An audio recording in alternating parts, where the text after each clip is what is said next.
اعوذ باللہ من الشیطان الرجیم بسم اللہ الرحمن الرحیم۔ عزیز طلباء السلام علیکم۔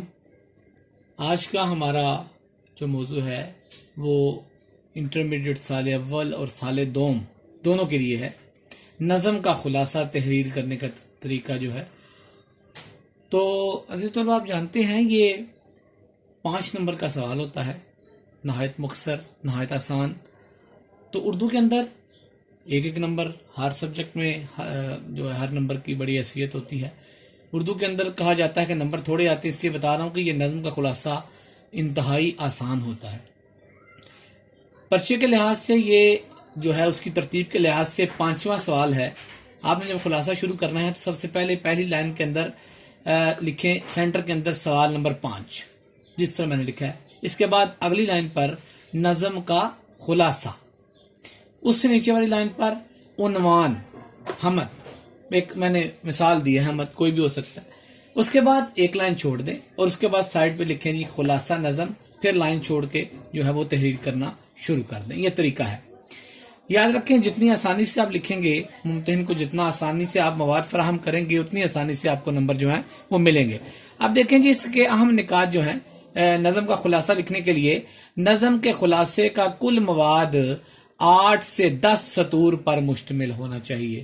دیکھ لیں یہ بات اس طرح میں کر رہا ہوں کہ خلاصہ جو ہے نظم کا، بعض جگہ پر بچے بہت زیادہ لمبا لکھاتے ہیں، 10-15 لائنوں تک لکھاتے ہیں، 15-20 لائنیں، اس کا کوئی فائدہ نہیں ہوتا۔ اگر بہت چھوٹا لکھیں گے، بہت تھوڑا لکھیں گے، مختصر لکھیں گے، تب بھی اس کا کوئی فائدہ نہیں ہوتا، کیونکہ وہ مرکزی خیال بن جاتا ہے۔ تو کم از کم جو ہے وہ لکھا ہے میں نے کہ نظم کے خلاصے کا کل مواد 8 سے 10 سطور پر مشتمل ہو۔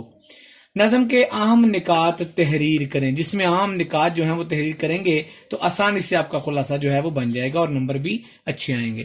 7 اشعار مثال دی ہے، 7 اشعار تک مشتمل نظموں کے خلاصے میں ہر مصرے کو ایک سطر میں مختصر تحریر کریں۔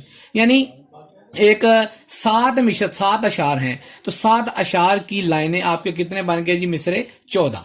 تو 14 مصروں کے اندر ہر شعر کو، ہر مصرے کو آپ اس کو ہے اپنی زبان، آسان زبان کے اندر لکھ لیں تو آپ کے بڑی آسانی سے 10-12 جملے جو ہیں بہت آسانی سے بن جاتے ہیں۔ غیر متعلقہ مواد سے مکمل گریز کریں، کوئی چیز شامل نہیں کرنی، کوئی شعر، کوئی ایسی چیز، کوئی حدیث کا حوالہ، قرآن کا حوالہ، کوئی اقوال ذہن، کوئی چیز آپ نے شامل نہیں کرنی۔ اہم نکات کو مارکر سے نمایاں کرنا ہے۔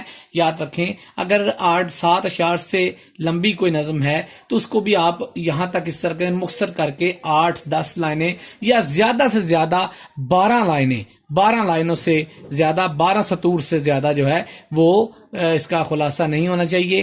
زیادہ لکھنے سے بھی نمبر جو ہے وہ نہیں ملتے اور ٹائم بہت ضائع ہوتا ہے۔ یہ بہت آسان ہے، آپ جتنے مصرے ہیں ان کو نثر بنا لیں اور نثر میں مشکل الفاظ کو آسان میں تبدیل کر لیں تو آپ کا خلاصہ آسانی سے بن جائے گا۔ یہ 5 نمبر ہیں۔ عزیز طلباء مجھے امید ہے کہ آپ کو سمجھ آ گئی ہوگی۔ یہ ایسا سوال ہے جس کے نمبر بڑی آسانی سے مل جاتے ہیں، تو طلباء اس میں پریشان ہیں کہ یہ کئی بہت زیادہ، میں نے پیپر چیک کرتا ہوں تو بہت زیادہ کئیوں نے لمبا لکھا ہوتا ہے، کئی اسٹوڈنٹس جو بہت مختصر لکھتے ہیں، تو دونوں نہیں کرنا۔ کم از کم 8 اور زیادہ سے زیادہ 10 یا 12 لائنوں سے زیادہ بالکل نہیں ہونا چاہیے، اور نظم کا خلاصہ صاف ستھرا، نکات نمایاں کریں۔ یہ سال اول اور سال دوم دونوں کے لیے یہ جو ہے ایک ہی اس کا طریقہ ہے، پیٹرن ہے۔ امید ہے آپ کو سمجھ آ گئی ہوگی۔